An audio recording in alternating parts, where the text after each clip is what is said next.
Hey guys, my name is Ziggy and today I'm at the Usyk Dubois open workout. Delighted to be joined by Frampton. How are you, mate? I'm good, mate. How are you? Yeah, very good. Massive event. The rematch is here. Daniel Dubois, Alexander Usyk. What's your thoughts going into it?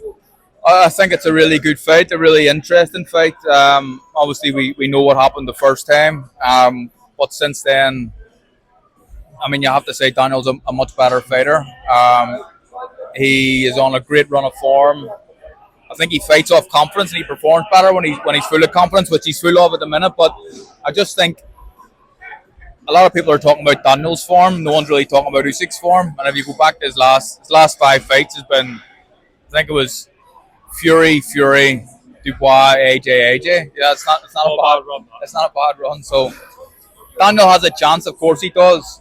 But I just think I've learned not to. What's good?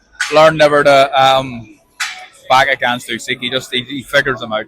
How much stock can you put into Usyk's run at the moment? Because, Dubois, obviously the three-fight run of AJ, Miller and Hrgovic, he looks like a different fighter, to be honest. He looks like he's matured since his losses.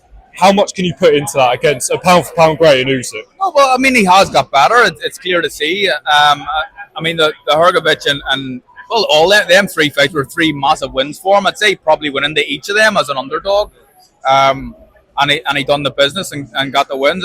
He really impressed me in all three fights. But I think we'll have to give him a bit of credit for that. And definitely he's a better fighter. And the funny thing with Daniel is he's maybe still an improving fighter. Maybe he's not even at his very best yet, because in terms of heavyweight, it's like he's relatively young still. I think he's 27, 26, 27. So he's not that old. There's still another good 10 years left in Daniel. And I like the stuff that he's doing with Don Charles and Kieran Farrell as well. He has a chance. He definitely has a chance. Coming up against Usyk, obviously his two performances against Fury looked incredible. Do you think he's slowing down a touch? Is he as good as once he was? Do you think? Usyk? Yeah. I mean, I don't think we've seen any evidence of him slowing down. I know people are talking about his age and stuff, and but I get the impression he's someone who lives a life. He likes to fight. Maybe he hasn't been as busy as he would have liked, but that's what happens when you're involved in big fights. They can't keep paying you the massive paydays, 3 or 4 times a year. Well, 3 or 4 times a year. But I think he's an incredible fighter. I think what we're witnessing right now is we're watching an all-time great. People don't like to say that while he's still in the middle of his career, but in my opinion, what he's done in the cruiserweight division and the heavyweight division, he's right now an all-time great. What does Daniel Dubois have to do differently the guys like Tyson Fury and AJ didn't do to win the fight? He needs to impose his size and his strength.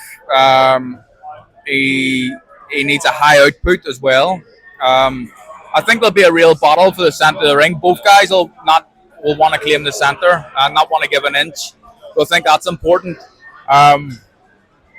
Obviously, people talk about Usyk maybe has a few issues with taking him to the body. But I mean, if a big heavyweight hits you clean to the body, it's going to hurt, isn't it? So I think that Daniel needs to be fit, which I'm sure he will be. The output needs to be high. He needs to be aggressive as well, but not silly, like not just walk into shots, because Usyk will pick you apart if you do that. So I think it's a really, really intriguing matchup. Was it a low blow in the first fight, in your opinion? I thought the shot was fine. I don't think it was a low blow. What I do think is Usyk, if the referee had started the count, Usyk would have got up and continued to fight on. But I think Usyk used his wisdom and experience and took a rest. And I think that's the smart thing to do in a situation like that. But I think the shot was okay.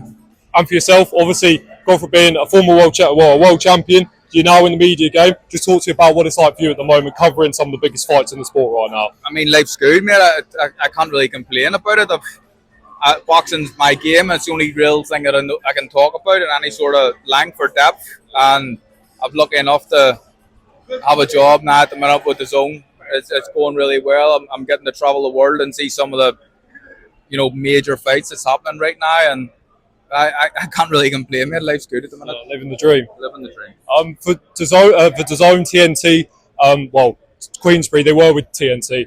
What do you make of their coming together? Obviously, their schedule. They had a great heavyweight card back in Manchester. What do you make of Queensbury and DAZN coming together, and what could we see from them in the future, do you reckon? Well, I think Queensbury are trying to be the home of not only boxing but combat sports, and they want to have major fights on their platform, which they're doing. They're continuing to do, and I think bringing Frank under the DAZN umbrella, of course, is only a good thing. Frank. I mean, if you look at what Frank's done, well, throughout his career, it's been quite incredible. Like he's had some of the most recognisable names in British boxing on his books. He's promoted some of the big fights. He had a period there where he lost the deal with Sky. He started his own channel on Box Nation, and at the minute, you could argue that Frank's probably the #1 promoter on the planet. So, of course, it's a great addition to DAZN. Final one from me. What is the prediction for Saturday night? I think Usyk points, but as the fight gets closer, I'm not saying that with as much confidence. I still think he'll win, but Daniel definitely has a chance. Frampton, thank you very much for your time, mate.